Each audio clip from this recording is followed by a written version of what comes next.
West Ham Fan TV, still outside the bowling ground. I'm joined by Ollie. Ollie, what's your thoughts, mate? West Ham 3, Watford 1? Well, 3 points. I'm happy with that. We needed them, didn't we? Yeah, we did. Well, I tell you what we needed. We needed more goals today, and we had all the opportunities for them. You know, we had a lot of shots on target, a lot of shots at goal. But you know, it is 3 points. We can't really complain. But I think that penalty save at the end was just as good as a goal, because 3-2 would have absolutely flattered them. It'd have flattered them, wouldn't it? 3-2. Oh, definitely. To be fair, I thought there's no complaints with the penalty itself, and I thought they took the goal well, but they didn't really have much in the game. I thought we had them in the shot goal the whole game. But well, I ain't mentioned it yet, but their starting lineup, Sakho back. Surprised with that? Yeah, I was surprised. I was happy though, because I thought he was creating a lot. And to be honest, at one point he actually headed it back to our goalie, because our defence was so shocking in the first half. We were relying on him defending. So he worked hard today. He was all round the pitch. Yeah. He did. I was really good to see him back. Hopefully he get his nut down, and he's a good player for West Ham. And all these rumours that have been going around. Well, yeah, that's exactly, because I was worried about his mentality in the game. How he was going to approach the game when he said he started, because he can sulk a bit, and in his attitude can look a bit negative. But he was good today, really positive. Got other players involved and created a lot of chances, and he deserved a goal today as well. Definitely. But. Yeah. I mean, 1-0 up, Andy Carroll. Another goal for Carroll. Yeah, exactly, off his shin again. We'll take it. It don't matter. It don't matter. Yeah, exactly. I don't know, whatever it comes off, But he was well taken goal. I mean, if you look at how that was set up, those passes. I mean, what a ball from Payet. The vision he had today, Payet. Again, he hasn't had the best game, but he's just creating. I was just about to say he had a quiet game, but he had an effective game. Yeah, the thing is, he created a lot of chances. If we would have taken our chances, it would have reflected better on him anyway. So, but yeah, no, I thought he had a better game than he has been, because he's been really quiet the last 4 or 5 games. But no, that was a great assist from Payet. But for me, my favourite player, Marky Noble. I mean, to see him get 2 goals tonight, he loves this place, and to see him score under the lights at the bowling.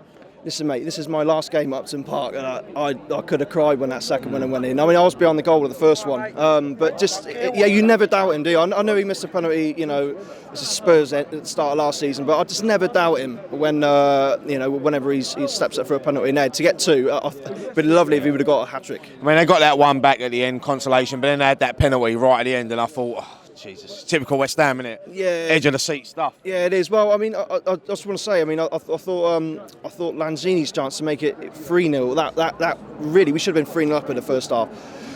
But I mean, what a save from Adrian. And to be honest, I'm not just saying this, but I was confident he'd save it. I really was. Yeah. I thought, the time of the game and everything as well. And Deeney had only just come on. I thought it was a great save. And what a way to finish the game, with a penalty save. Do you know what? It's a great win. It's 3 points. But I just want to talk to you about something there. You mentioned it's your last ever game here at the bowling. So what does this place mean to you? It's a fortress, It's a very, very special. As soon as you step off, Upton Park Station or even Plaistow, and you're walking down, and you just, I've got to cry, mate. When you smell that and you hear the singing and everything, it's just. It's a different world, and it makes you feel so proud to be a West Ham fan, and it is more than a club. I know that slogan's been used a lot, but it is more than a club. Listen, you don't want to win trophies all the time. It's that feeling, it's that passion. You walk in and everyone's just you feel like you're one big family. It is. I'll be honest with you, mate. I mean, I got emotional tonight again. I mean, the boys are going to slate me on PMP tonight because. But the last few games here, it's been really emotional. And tonight, for me, it was my mate coming with me tonight. It was his last ever game here. And we've shared so many memories at this ground. And it's just getting that closer now, isn't it? And it's sad. I know the club have to move on. Don't get me wrong, I know we have to move on and we've got the Olympic Stadium, but this place is home. It's a transition, isn't it? Because, look, the gates are gone. That hurt, actually, seeing those gates go, but... Yeah, I think do you know what? If we can just get good results in these next 2 games, then like I say, it's a transition period. But I think if we can look back in the next 5 years and think that transition period was helpful for us, and hopefully we can take things to the next level. Yeah. Do you know what, Ollie? We're in there, mate. But just to say, thanks for your support over the years, mate.